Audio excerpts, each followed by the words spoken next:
Hello friends, welcome back to my channel SRK drama explain. Friends, ये video मैं लोगों के एंटरटेनमेंट के लिए बनाती हूँ, so please watch full, share, subscribe and like this video. तरह जीसू ओहानी और बैक्संजू के बीच में दूरियां लाने के लिए झूठ बोल देती है कि बैक्संजू ने उसे फर्स्ट टाइम किस किया और वो एक अच्छा किसर है, जिसे सुनने के बाद ओहानी काफ़ी अपसेट हो जाती है। नाइट का सीन दिखाया जाता है। बैक्संजू और ओहानी सोने के लिए जब बेड पर आते हैं तब यहाँ पर ओहानी के माइंड में बस जीसू की बातें चल रही होती है।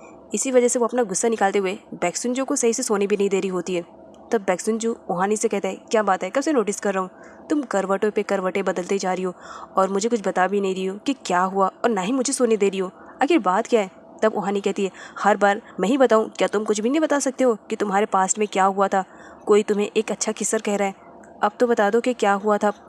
तब यहाँ पर बैक्संजू को कुछ भी समझ में नहीं आ रहा था कि बात क्या हो रही है, क्योंकि वो जीसू को सिर्फ अपना बेस्ट फ्रेंड मानता था। इसके अलावा कभी भी उसने अपनी लिमिट क्रॉस करने की कोशिश भी नहीं की। लेकिन जीसू ने अपने रिलेटेड और बैक्संजू के रिलेटेड गलत इन्फॉर्मेशन प्रोवाइड की थी ओहानी को। इसी वजह से ओहानी काफ़ी अपसेट थी और वो रात भर सही से बैक्संजू को सोने भी नहीं देती है। नेक्स्ट मॉर्निंग का सीन दिखाया जाता है। ओहानी अपनी सारी मिसअंडरस्टैंडिंग को साइड में रख करके बैक्संजू के लिए ब्रेकफास्ट बनाने के लिए जाती है, तो किचन में देख करके शॉक्ड, क्योंकि वहाँ पर जीसू तो पहले से आई हुई रहती है और वो ओहानी से कहती है, तुम लेट हो क्योंकि मैंने बैक्संजू के लिए ऑलरेडी ब्रेकफास्ट को बना लिया और मैं उसे देने के लिए जा रही हूँ। ओहानी जीसू को रोकती है और उसे टीज करते हुए कहती है, नहीं नहीं जीसू, तुम ये कैसे कर सकती हो, आफ्टर ऑल तुम हमारी यहाँ की गेस्ट हो, कुछ टाइम के बाद तो तुम यहाँ से चली जाओगी।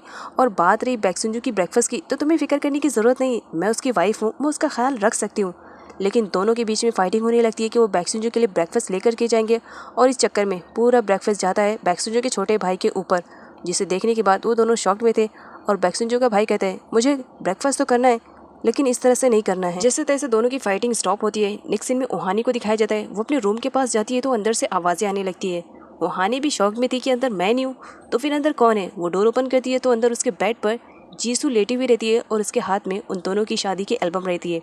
ओहानी को बुरा लगता है, आफ्टर ऑल ओहानी की जगह पर कोई भी होगा तो उसे बुरा लगेगा। विदाउट किसी की परमिशन इस तरह किसी के बेडरूम में नहीं जाते। और यहाँ जीसू परमिशन तो छोड़ो, वो तो ओहानी के बेडरूम में विदाउट परमिशन आ करके उसके बेड पर लेट कर उसकी ही शादी की एल्बम्स देख रही होती है। ओहानी को बुरा लगता है। वो जीसू को कहती है, तुम्हें नहीं लगता कि तुम्हें मेरे कमरे में आने से पहले परमिशन ले लेनी चाहिए और इस तरह किसी के भी बेडरूम में नहीं जाते हैं, क्या तुम्हारे पेरेंट्स ने सिखाया नहीं है। जीसू को भी अब बुरा लगता है ओहानी की बातें। वो कहती है, क्या तुम्हें बताना इम्पोर्टेंट है, तुम्हें अच्छी तरीके से मालूम है कि मैं यहाँ पर क्यों आई हूँ। आंटी ने मुझे बुलाया है और मैं बैक्संजू की सबसे अच्छी दोस्त हूँ, तो इसी वजह से मैं उसके कमरे में भी आ जा सकती हूँ, इसमें मुझे तुम्हारी परमिशन लेने की ज़रूरत नहीं है। तब यहाँ पर ओहानी कहती है, पास्ट की बातें कुछ और थी, अब बैक्संजू की शादी हो चुकी है, उसकी वाइफ रहती है, इसी वजह से तुम्हें बैक्संजू से ना सही उसकी वाइफ से परमिशन लेना पड़ेगा। तब यहाँ पर दिखाया जाता है जीसू को बुरा लगता है और वो उठकर रोते हुए वहाँ से चली जाती है। तब बैक्संजू को भी बुरा लगता है कि वो उसके घर पर गेस्ट की तरह आई हुई है और ओहानी इस तरह से उसे ट्रीट करी है। वो ओहानी को बड़े प्यार से समझाता है और कहता है कि तुम्हें इस तरह से जीसू के साथ बात नहीं करनी चाहिए, वो हमारे यहाँ की गेस्ट है, बस कुछ दिनों के लिए फिर वो चली जाएगी। लेकिन यहाँ पर ओहानी को डर था कि जीसू कहीं बैक्संजू को छीन न ले। जीसू काफ़ी अपसेट रहती है। तब वहाँ पर बैक्संजू आता है और उसे समझाने की कोशिश भी करता है कि ओहानी इस तरह से नहीं है जैसे वो समझने की कोशिश करिए, ओहानी बहुत ही ज़्यादा अच्छी है। लेकिन यहाँ पर जीसू को दिखाया जाता है वो अपनी फीलिंग्स अब फाइनली बैक्संजू के सामने रख ही देती है और कहती है, बैक्संजू तुम्हें अच्छे से मालूम है बचपन से मैं तुम्हें लाइक करती हूँ, मुझे अगर मालूम रहता कि तुम मेरे पीछे शादी कर लोगे तो मैं कभी तुम्हें छोड़ करके नहीं जाती। आखिर उस लड़की में तुम्हें क्या दिखाई दिया जो तुमने उससे शादी कर ली, ना ही वो प्रीटी है ना ही क्वालिफाइड है, और मिस्टेक तो समझो वो अपनी डेस्टिनी में लेकर आई है।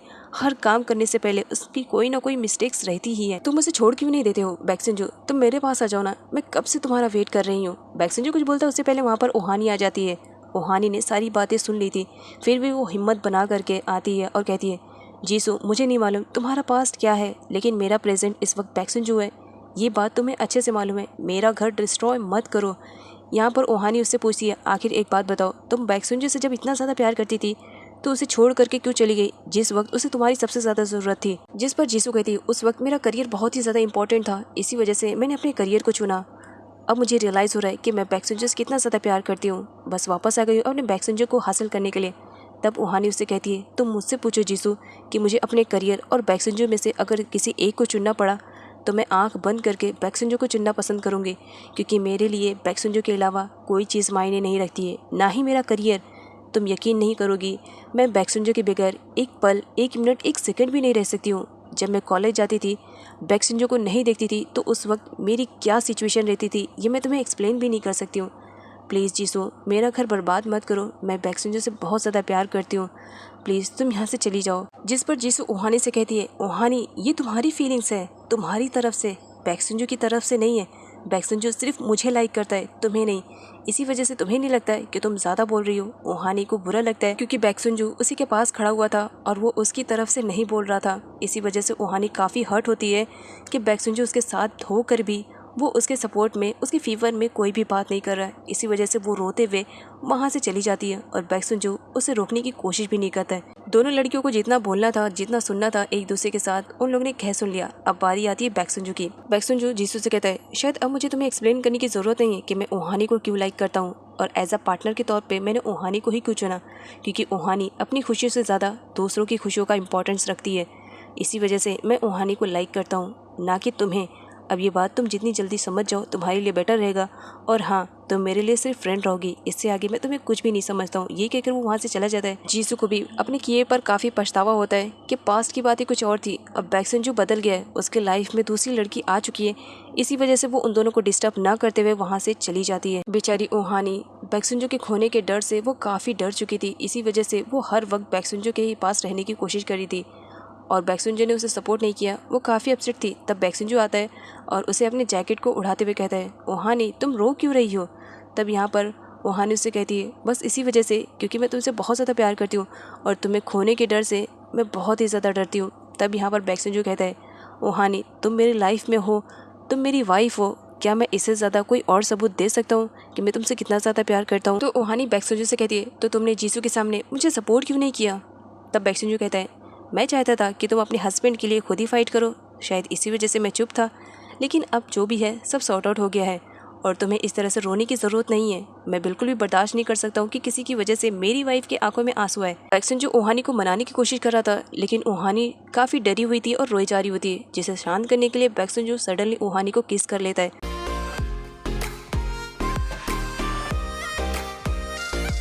नेक्स्ट सीन में ओहानी खुशी खुशी बैक्सुंजो के लिए लंच लेकर जाती है, बिकॉज अब बैक्सुंजो एक अच्छा डॉक्टर बन चुका था और ओहानी नर्स, और उसी की हॉस्पिटल में उसे नर्स की जॉब भी ऑफर हुई थी। बैक्सुंजो अपनी टीम के साथ था। ओहानी उसे इशारा करती है कि वो उसके लिए लंच लेकर आई है, लेकिन बैक्सुंजो उसे इग्नोर करता है क्योंकि वो अपने सीनियर्स के साथ था और किसी इंपॉर्टेंट काम के लिए उसे जाना था।